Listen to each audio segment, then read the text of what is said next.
आज हम लोग स्टार्ट कर रहे हैं लीनियर इनइक्वेशंस। मैथमेटिक्स का ये चैप्टर बहुत ही इंटरेस्टिंग है।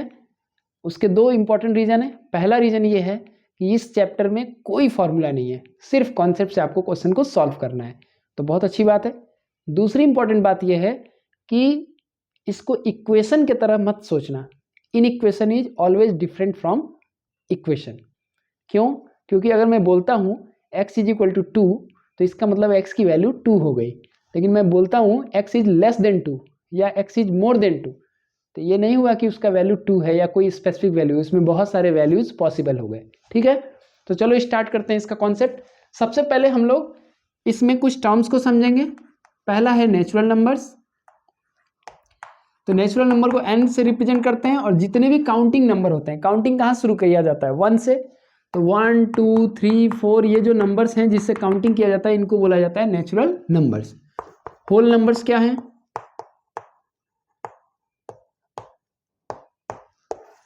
W zero along with all natural numbers. जितने नेचुरल नंबर हैं उनके साथ अगर जीरो को भी कंसिडर कर लिया जाए तो ये सब कहलाएंगे आपके होल नंबर। यानी स्मॉलेस्ट नेचुरल नंबर 1 होता है, स्मॉलेस्ट होल नंबर 0 होता है। इंटीजर्स Z और I। All natural numbers 0 and additive inverse of all natural numbers. यानी जितने भी नेचुरल नंबर है उनको ले लो, उनके एडिटिव इनवर्स को ले लो और जीरो। तो ये जो नंबर का पैटर्न मिला हमको, इसको हम लोग बोलते हैं इंटीजर्स। स्मॉलेस्ट इंटीजर भी नॉट डिफाइंड है और लार्जेस्ट इंटीजर भी क्या है? नॉट डिफाइंड है। ठीक है, तो ये हम लोग नंबर लाइन पे जब प्लॉट करेंगे तो इसकी जरूरत हम लोग को पड़ेगी। इसके अलावा आता है रियल नंबर्स। तो रियल नंबर्स क्या है?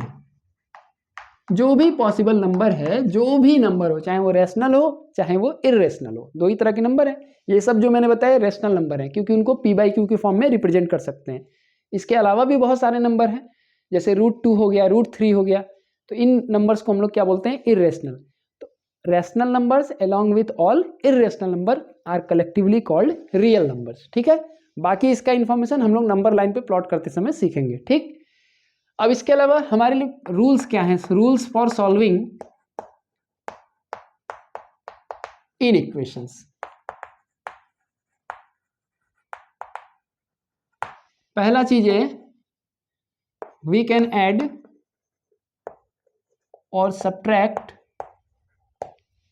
Same number from both side of in equation. In equation के दोनों साइड आप सेम नंबर को ऐड भी कर सकते हैं, सेम नंबर को सब्ट्रैक्ट भी कर सकते हैं। कहने का मतलब ये हुआ कि अगर मेरे पास लिखा हुआ है 4x + 5 इज लेस देन 20, ठीक है, तो ऐसा नहीं कि आप 5 को ले जाके उधर सब्ट्रैक्ट कर दोगे, आप इसको ऐसे सॉल्व करोगे। अगर आपको 5 रिमूव करना है, यहाँ नंबर दिख रहा है कांस्टेंट, यहाँ ये नंबर है हटाना है हमें, तो हम लिखेंगे सब्ट्रैक्टिंग 5 फ्रॉम बोथ साइड। तो ये ऐसे लिखेंगे 4x + 5 - 5 इज लेस देन 20 - 5। तो इससे क्या हो गया? 4x, ये 5 और 5 कैंसिल हो गया, इज लेस देन 15। इस तरह से आगे की स्टेप फिर हम लोग बढ़ेंगे। ठीक है ना, ध्यान रहे, यानी आपको डायरेक्ट इधर नहीं भेजना है इसको। दूसरा रूल क्या है? वी कैन मल्टीप्लाई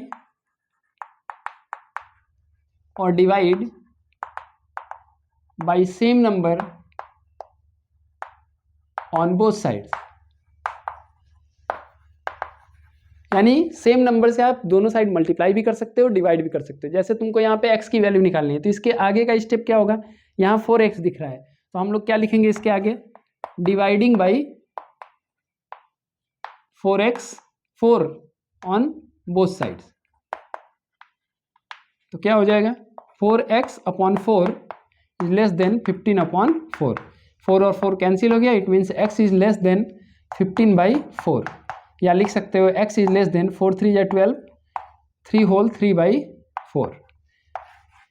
इस तरह से ये इक्वेशन सॉल्व हो जाएगा। ठीक है, अब जो सबसे इंपॉर्टेंट है ना वो है थर्ड रूल। उसको बहुत अच्छे से समझ लेना, उसकी जरूरत सबसे ज्यादा है। तो चलो फिर इसको देखते हैं। थर्ड रूल है इफ वी मल्टीप्लाई और डिवाइड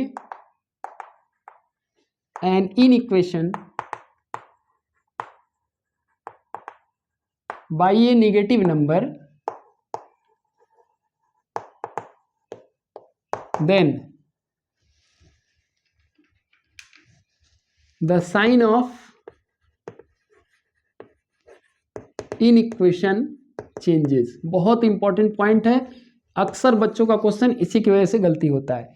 जैसे अगर लिखा हुआ है -2x इज लेस देन 8, मान लो सॉल्व करते करते लास्ट में ये स्टेप आया, अब तुम ये -2 को हटाने के लिए -2 से ही डिवाइड करोगे, ठीक है।